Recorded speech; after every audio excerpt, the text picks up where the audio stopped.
I just love when I'm breastfeeding her and the way she looks at me and the way I look at her. You're bonding with your child and your baby feels secure and comfort with you. It is difficult at first, but after the first couple of weeks, then it's easy and it's also better for the baby. Becoming a parent is exciting, but sometimes difficult too. For example, breastfeeding can be more challenging than you assume.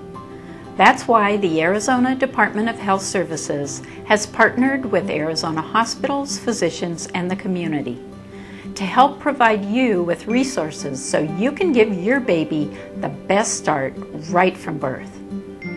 The Arizona Baby Steps for Breastfeeding Success are 5 easy steps that have been proven to help moms while in the hospital to breastfeed successfully and to keep breastfeeding longer. Approved by the American Academy of Pediatrics, these steps will help you achieve your breastfeeding goals in the hospital and afterwards at home. It's recommended to breastfeed within the first hour after birth and hold him skin to skin on your chest as soon as possible. It keeps your baby warm, regulates his heart rate, breathing, and blood sugar, and he will be comforted by your heartbeat and the rhythm of your breath. Newborns are ready to feed right when they're born, and most babies will attempt to do this on their own, given the chance, and placed near the breast. The baby was actually crying, so the nurse suggested to put him skin to skin, which I did, and he calmed down and he was immediately content. I put her on my chest, and I think just her smelling me and her knowing that I was there, I think that just helped a lot, and it's just the bonding experience is just so amazing. This is a learning experience for both you and your baby.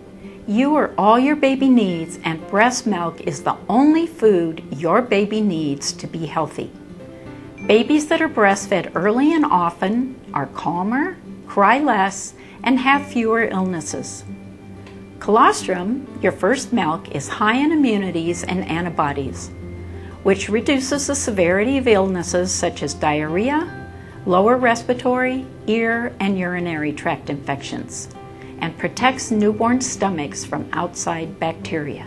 The doctor and the nurse, they both recommended that I exclusively breastfeed for the first 6 months. He has been sick less often, he has no stomach problems, he hasn't had any trips to the doctors with any problems. It's also important that you keep your baby in the hospital room with you day and night until you're discharged. It strengthens your attachment with him and allows you to more carefully recognize when he's hungry. It also helps you adapt to your new role as a mom. New moms who room in tend to make more milk, breastfeed longer, and exclusively breastfeed. He will sleep better in the room with you, soothe more readily, gain more weight per day, and will be less likely to develop jaundice. I think it's just better that she was in the room with me, that way I could feed her on demand and just have her next to me the whole time. So that was really beneficial. I got to learn which cry meant she was hungry, which cry meant she was dirty.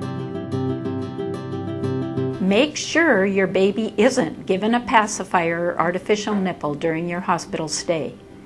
It may prevent him from latching correctly, decrease your milk supply, cause low weight gain, dehydration, and improper sucking behaviors.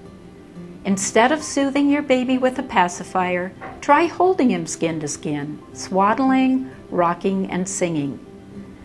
The American Academy of Pediatrics recommends you don't give your baby a pacifier until breastfeeding is well established, about 3 to 4 weeks.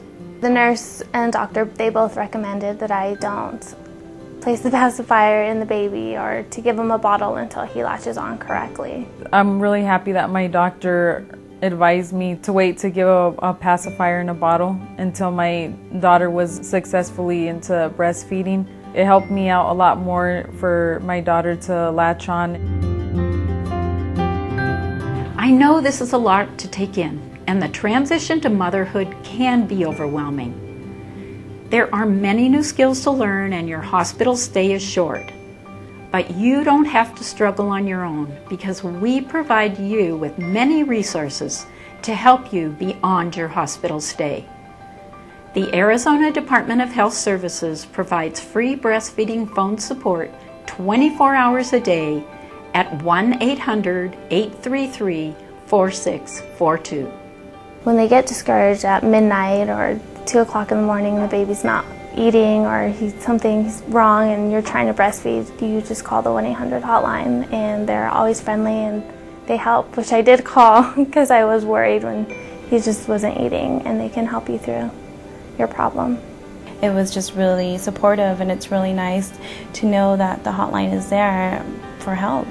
With everything you know now, you are sure to be a breastfeeding success.